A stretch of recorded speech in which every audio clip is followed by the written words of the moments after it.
The kids are yelling. The TV is blaring. Someone's asking you a question while another person is touching you. And suddenly, it's too much. Your heart races, your skin crawls, and you either snap or shut down completely. If you know this feeling, you're not alone. ADHD and sensory overload go hand in hand. Today, we're breaking down why it happens, what makes it worse, and most importantly, how to calm your nervous system before it hijacks your day. Hello, my friends, and welcome back to the Nostalgic Neurodivergent, where we talk ADHD, parenting, and life, served with a side of nerdy zennial energy. I'm Corey, and today we're tackling one of the hardest parts of ADHD motherhood: sensory overload and overstimulation. In this episode, we'll cover why ADHD moms are more prone to sensory overload, the hidden triggers that make it worse, how sensory overwhelm leads to emotional dysregulation, and we'll share some ADHD friendly strategies to calm your nervous system. So, why do ADHD moms struggle with sensory overload? It comes down to this: ADHD brains process everything at once. We don't filter out background noises. We don't tune out distractions. We absorb all of it until our nervous systems hit a breaking point. Sensory sensitivities are higher in ADHD brains, and our threshold for stimulation is lower.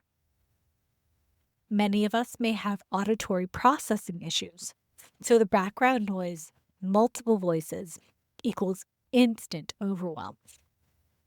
There's also touch sensitivity. Unexpected touch can feel physically painful when you're overstimulated. We deal with the decision fatigue and the mental clutter because when there's too much input, our brains are just going to shut down. And there's hyper focus versus hyper awareness. We either lock in or get overwhelmed by everything at once. One of you once told me by 5 o'clock, I don't even want my own kids to talk to me. I feel like I'm going to explode just from hearing. If that's, you're not broken. Your nervous system is just maxed out. So, overstimulation isn't just about the noise, it's about the layered stressors that build up all day.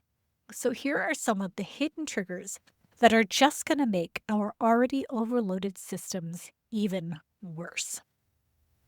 Mess and visual clutter. When there's too much stuff, there's too much input for our brain to process.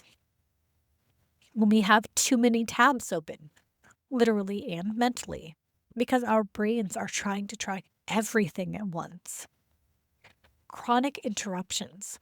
So, switching tasks constantly increases sensory fatigue. And hormonal shifts and energy crashes. ADHD sensitivity spikes during PMS, after caffeine crashes, or when our blood sugar starts to drop.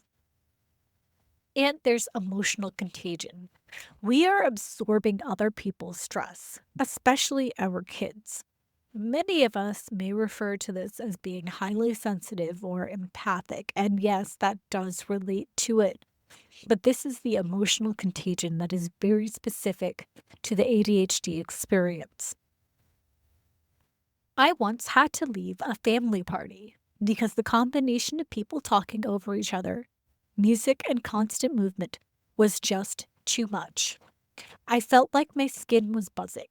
That's when I realized this isn't just getting overwhelmed, it was my nervous system starting to shut down. So, when sensory overload kicks in, emotional regulation usually goes right out the window. We're not just annoyed, our brains go into fight, flight, or freeze. Irritability and snap reactions, because small stressors feel 10 times bigger. Then there's the emotional shutdown. When it just gets to be too much, we mentally check out. Meltdowns and guilt, we explode, and then we feel immediately off. We have increased anxiety and panic symptoms. When our brains can't process input, it triggers panic mode. And we're parenting on overload. So we react to our kids in ways that we don't want to because we're already maxed out. So if you remember the old school Windows computers that would freeze if you opened too many programs, that is your ADHD brain on sensory overload. So we can't avoid sensory overload entirely, but we can create quick ADHD-friendly strategies to regulate before we snap. Physical resets like splashing cold water on your face, stretching, or shaking out your hands. Earplugs or noise-canceling headphones can provide some instant auditory relief.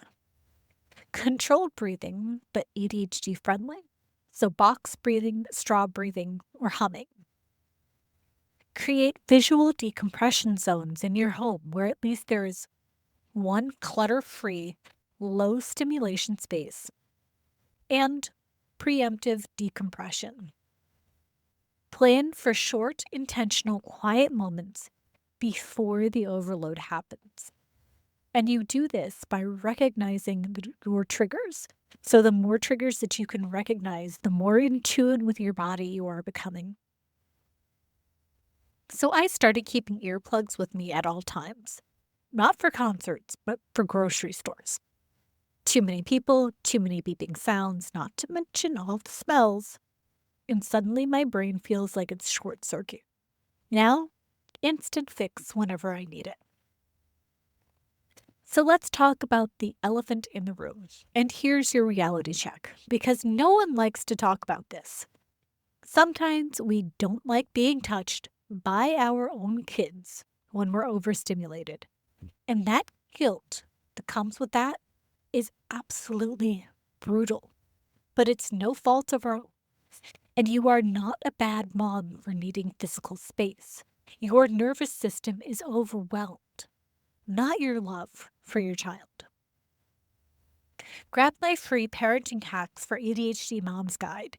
It is packed with strategies to handle overstimulation and sensory overload before it takes over your day.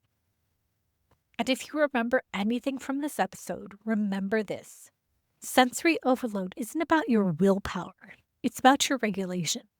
Your brain needs space to process, and that is more than okay. If this episode resonated with you, send it to a fellow ADHD mom who needs this reminder. And don't forget to grab your free Parenting Hacks for ADHD Moms guide. The link is in the show notes. Just like Tetris, when too many pieces drop at once, you freeze. The key? Clear up the space before you crash. I'll talk to you again soon.